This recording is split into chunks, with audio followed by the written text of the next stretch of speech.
What's up, you guys? I'm Chibi Joe, and I'm here with the full of spoiler review of Widows. Now, granted, I don't have any notes. I wanted to write the review last night, but I was still fresh out of the movie theater. I kind of wanted to wait. Let me sit on how I feel about it and then do the review. So, the movie starts out badassery. Full badassery. And you go to this heist led by Liam Neeson. Everything's gone to shit. Like, everything that could have gone bad in this has went bad. And then they all die from, like, this fiery explosion. Which, when me and my friend watched it, he's like, I don't think that's how that works. I don't think shooting windows out is going to make everything explode. And I kind of got that. But, sorry about that. But then, like, it's thrown in with these flashbacks of who these guys outside of this team. And looking back, I kind of enjoyed it, even though the makeout scene was kind of weird. But like, you had, like, one guy who was, like, kind of the piece of shit husband who is currently, like, in debt to some people, and so he has to borrow money from his wife, who owns a clothing shop. And then, like dresses, like, sold dresses and stuff. Then, like, you had the other guy who was, like, beat his wife. Then you had Liam Neeson, who was, like, the loving husband. And then the other guy was just not home that much. I kind of liked that. It gave you a brief glance at these characters who not, like, 2 minutes later die. So I kind of enjoyed that. It's like, okay, so you gave us an entire narrative about these characters. Good job. And then you had the funerals. And, like, I thought the funerals were done well. I even thought, like, the minor characters that don't matter in this story really helped the funeral scenes move forward. Like, I think her name was Alice. Alice's mom, she was good. Gosh. And then, and this may have been in between the funerals and the heist, but you're introduced to two characters, Jamal Manning and Jack Mulligan. This story, I was actually more invested in than the story about the widows. I loved this story. I thought it was so good because I felt it was real. I felt like I could see something like this actually happen. Now, there was some aspects of it that I'm like, okay, this is a little over the top, which I'm fine with. I like 80s action movies, so I like over the top. I like somewhat ridiculous. I like things that have me invested but don't take themselves so direly seriously that they're like, okay, we're going to stick with this white knight sort of looking thing. Like the guy who wants to get out of the life to betterment. I heard people review this and they're like, yeah, he was like trying to make the world better. And I'm like, was he? Because it seemed like he just wanted to get the money that Jack Mulligan had. Like, I think that's an actual quote in the movie that's like, I just want the money that Jack Mulligan has. He gets paid this much a year. And I'm like, I kind of liked that. I kind of liked that he was still kind of a piece of shit. Like, he's just in it for the money. He's not in it for other people. He's just as bad. Like, I like that he's just as bad as Jack Mulligan. But, I just felt like this kind of was off-putting with the main plot, which is about the four widows, which I'll get back to in a second. Because it keeps going back and forth about Jamal running against Jack. You know, Jack is like the dynasty politician. Like, my dad and my dad's dad was the alderman of the 18th Ward of Chicago. And so I like that because those are real people. Those are actual people. Like, there are people like that. So, once again, good job. Also, Colin Farrell's delivering of his lines was just perfect. The acting is what made this movie. The writing was not great. I won't say it was god-awful, but like I said, I wanted to leave like halfway through.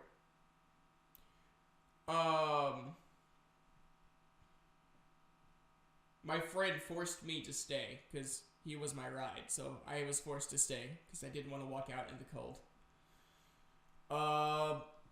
Yeah, just the B plot, but I found it more interesting than the A plot. Then there's like a bunch of subplots following all of these characters, including one character, I can't remember her name, but she's basically like the working class mom. I liked her character.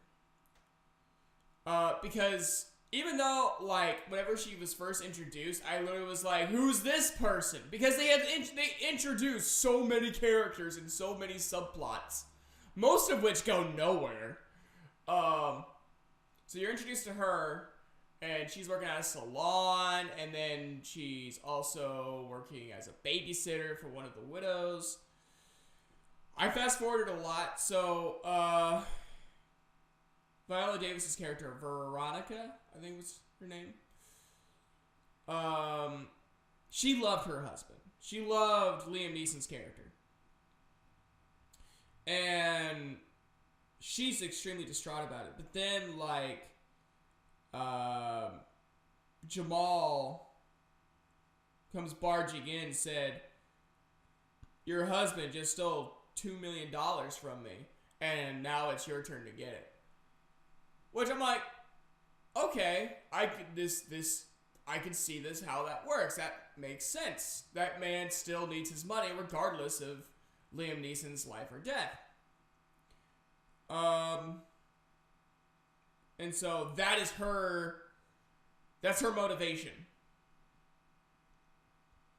And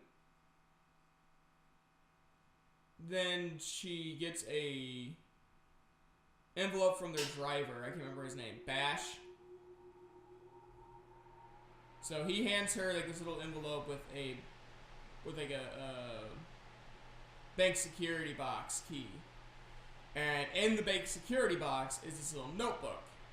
In the notebook is like all these plans and stuff for heists and how to do it. And she finds the next job they were going to do after doing the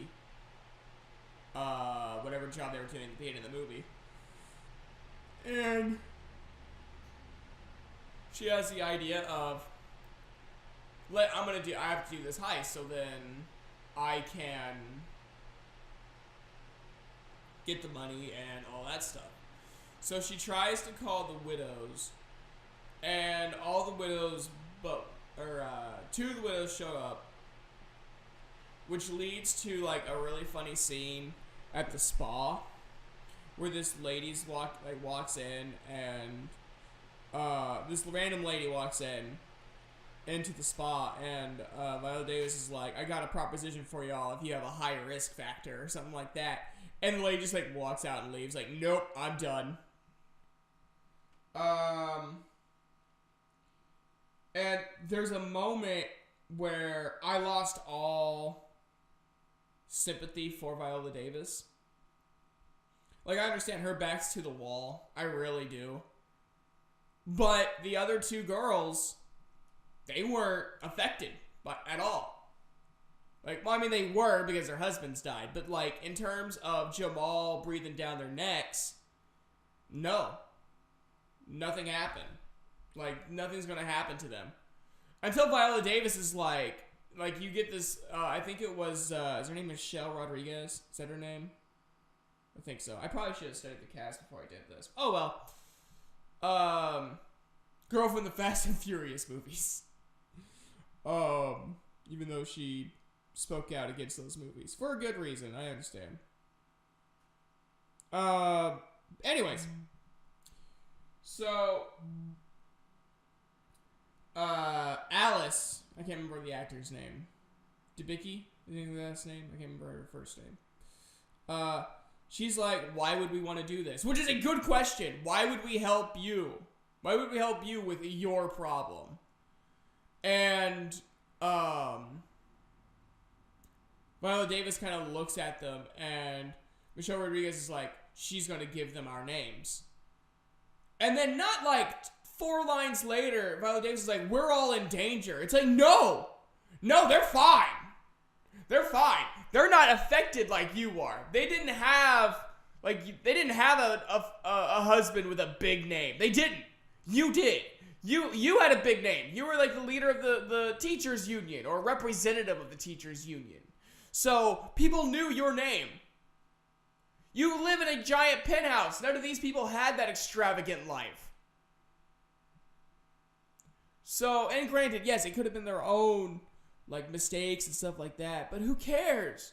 The point is, you put these women in danger. You are the only one whose life is threatened. And now you're throwing these women into the wolf pack. Like, no, I don't feel bad for Viola Davis's character at all. And they kept trying to make me feel bad for her. I'm like, no, she literally put these girls in danger because she was in danger. Anyways, back to what I was saying. There's also, like, this one character, Daniel Kaluuya, the guy from Get Out. I suck at names.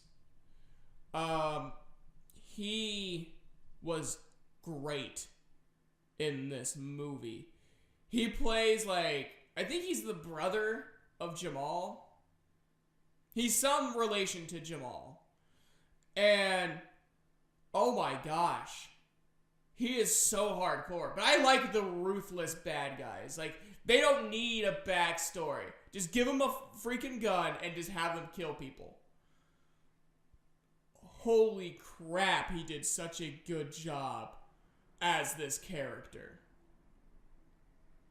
And, like, the first scene you see him without Jamal, he just blows 2 guys' brains out.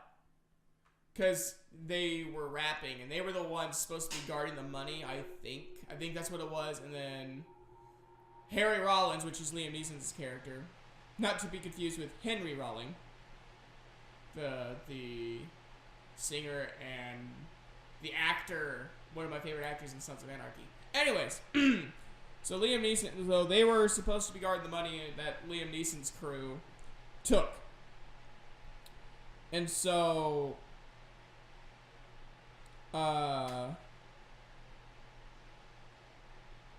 they were stuttering all over the place, and so they were rapping when you first see them.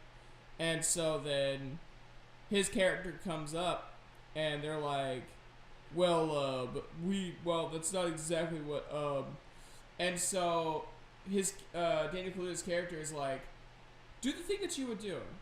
And so they start rapping, the guy's like, and like, Daniel Kaluuya's like, like, yeah, that's good. And then all of a sudden, just shoots the guy that was actually rapping in the face, and then tells the fat guy that was beatboxing to run, and then shoots him in the back. I'm like, oh shit. Another really fun thing is, like, you see this where he's reading a book, and he's like, and like, there's this moment of pause when he's like trying to find a good place to stop, and he puts the bookmark in and goes to do his business. I actually liked that little subtle part. It's like, yeah, that's pretty cool. And then, like, Veronica is trying to find answers I'm going back and forth between the movie because like everything's coming back to me. So don't like think of this as a. It's more of just things that I'm picking out randomly in the movie that I liked or disliked. She's trying to find answers, so she goes to this bowling alley, and the guy's just like, just give the notebook to Jamal. And I was like, yeah, that's logical. That's a good way to avoid this. It's like, hey, you want to make even more money? Here's this. Instead, you get 2 other women involved, 3 later on, and have them almost kill. Or get them into danger just as much as you are, and get them into a possibility of being killed when one of them had 2 kids. So, you get this moment with Alice's character, where she's talking to her mom, and she's trying to, like, get herself together. And her mom basically just tells her to become an escort. And I don't know, I didn't like this scene. I felt like, I don't know what I felt like with this scene. I don't know what they want me to feel. Do they want me to feel bad for Alice? I mean, I do. I really, really do. Because I mean, I get the whole abusive relationship thing very personally. So, I totally understand, like, what she went through. But in terms of... I mean, it wasn't physically abusive, but, you know, hers was. And like, even her mom was abusive. Even her mom treated her a piece of shit. Like, she's just wanting to get her life back together. That's all Alice wants. And her mom's like, you have a pretty face, so you should benefit from it. Also, she was supposed to be from Poland, and there were moments where her accent was just randomly dropped. And I'm like, okay, so you're a bad, like, I don't know if you're actually Polish or not, but your accent keeps dropping, and I don't know how I feel about it. Meanwhile, there's a scene where Alice has to get guns, and she goes into a Polish accent. My goodness, her Polish accent was better than her mother's, who's supposed to be from Poland. She even, like, talked, like, fluent Polish, which I was, like, really impressed with, because if anyone has ever read Polish, it is really, really hard to read and speak. I know a little bit, but not much. And so, like, I liked that scene, because I thought it was hilarious. Because it showed, like I said, there's, like I said in my spoiler-free review, there was, like, political, like, social political stuff, like, there was stuff about racism, there was stuff about, there was, another scene later about a police shooting, and then there was, there's a scene that I actually laughed at that I thought was really good, and, Alice is like, where do I get a gun? And, Veronica's just like, it's America. I loved that. That was great. But, like, a lot of the other a lot of social politics stuff, I'm just like, I really didn't like it. And, unlike some reviewers, I did feel like they really wanted to push the they are women aspect. Not a lot, but there was a moment, like, right before they did the heist, and they're like, we gotta do this. We gotta do this like men. We gotta steal things like men, or something like that. And then they're like, because they don't think we have the balls to do it. I'm like, no one's expecting you to do this. No one is. No one's expecting you to do this heist. No one knows you're doing the heist. So who's expecting you not to have the balls to do this? Each other? Also, I felt like they got along way too well to, after, you know, being blackmailed to do this, which was never brought up again, by the way. It was never brought up again. That happens a lot. where there's a plot point and then there's not. There was a scene with Miss Rodriguez. I can't remember her character's name. I'm terrible with names. I know I said that a bunch of times, and you're going to hear me say a bunch more in these reviews. But, like, she has to find blueprints, and so she talks to the guy, and then push comes to shove, and she makes out with him. And, I mean, yeah, it was weird. I wanted to leave really bad through this movie. So,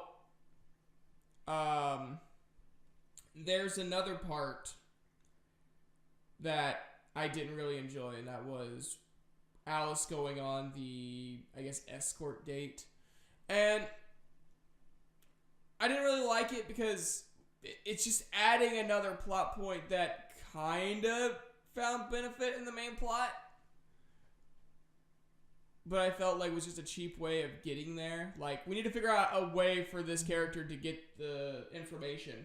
Oh, let's just have her date, well, not really date, but escort someone who has knowledge of this stuff. Well, there we go.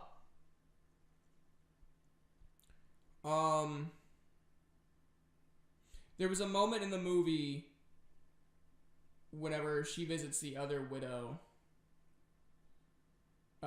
and Veronica's dog starts barking at the door, and then you see Liam Neeson's character's Flask, and Veronica, like, her breath, like, hitches, and she hurries up and runs out of the room, and runs out of the house. And then the other widow opens the door. I think her name was Amanda or something like that. Opens the door, and you see Liam Neeson standing there. That was a twist I called pretty early on, and I hated it because it didn't add anything. It took away so much. It took away more than it added, and I think that's what they wanted, but you shouldn't, because you had. I mean, I didn't really feel bad for Veronica, but I know a lot of other people did, and I felt like that took away from those people.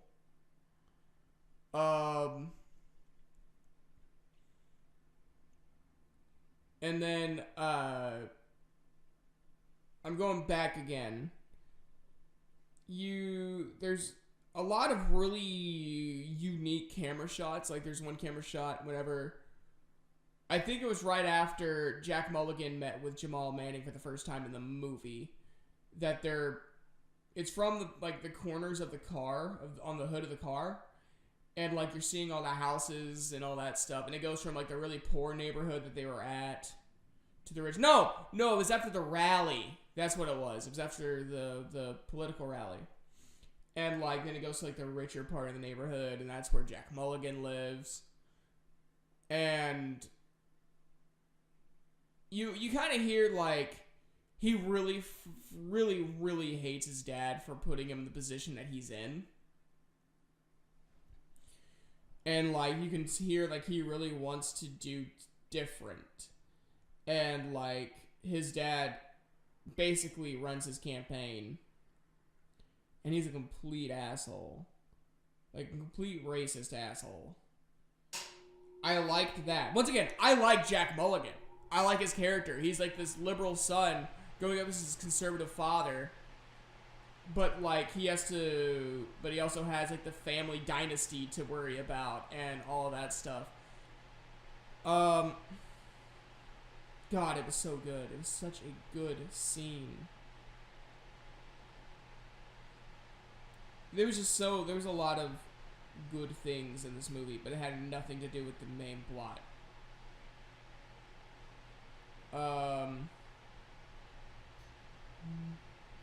The heist happens. Veronica is confronted by Liam Neeson's character. Liam Neeson's like, why didn't you just sell the notebook to Jamal? And then he, like, slaps her to get out of the way because he's bad and wants to get out because he's a horrible person. And then she shoots him. Oh!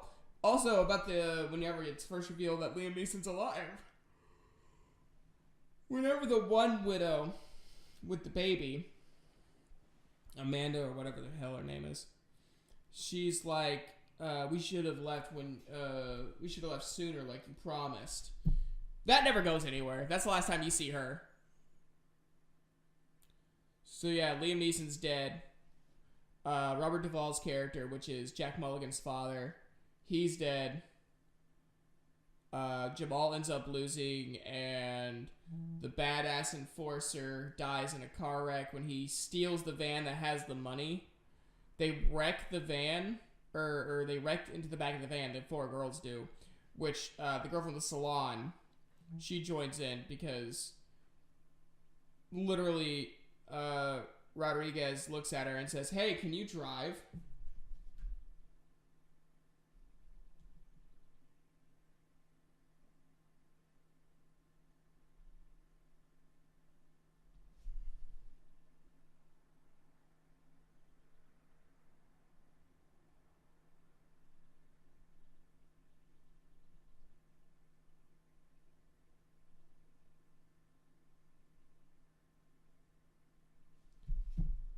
And then she joins in, and yeah,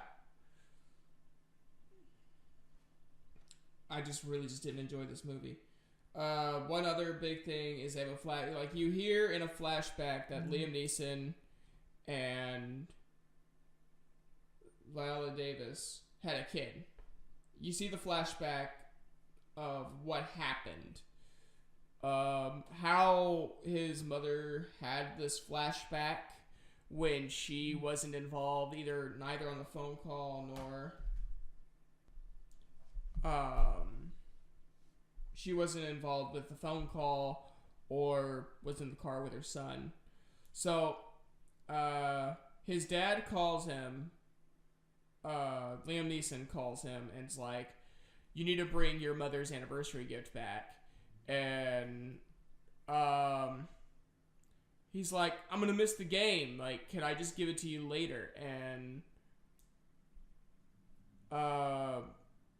so he's like, he did a U-turn, and then the cops stopped him. And for whatever reason, he wasn't paying attention to the cop, who was yelling, "Put your hands up," so I could put your hands up where I can see them. And then he randomly like reaches for the glove box, and then gets shot. And I really didn't like that. And it's not because I'm pro cop or pro protest against the cops. I'm pretty on the middle because each situation is different of when it happens. Some of them are merited. A lot of other things are not. And I hate that we live in a society where that happens. I really do. But in this movie, it felt thrown in.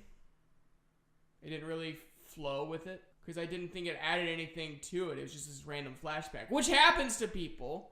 But, I don't know. It just kind of distracted me. The heist was awesome, though. And Robert Duvall character gets shot. And then, so the movie ends. It shows Rodriguez walking into her former store. And she's kind of smirking like, yeah, we're going to buy this. Salon girl, she lays her cut to her friend who owns it, who's been paying money to Mulligan because she was part of the minority women owned workplaces. I think that's what it was called. MWOW. which I didn't really care about and at all. So yeah, it just a lot of good moments, but they were so surrounded by plots that didn't go anywhere. Sometimes awkward camera shots, sometimes really unique camera shots. I really liked certain moments of the cinematography. Yeah, that's pretty much my review. Once again, if you guys want me to do like a rating system, I can. I don't have to, but if you guys want me to do like a 1 to 10, something like that, let me know. Because I truly have no idea what I want to do with something like with these. I truly just had the inspiration of I didn't really like this movie, and so I kind of wanted to talk about it, get it off my chest. But yeah, if you like this video, comment, like, and subscribe. And guys, I'll see you next time. Have an awesome day and a good night.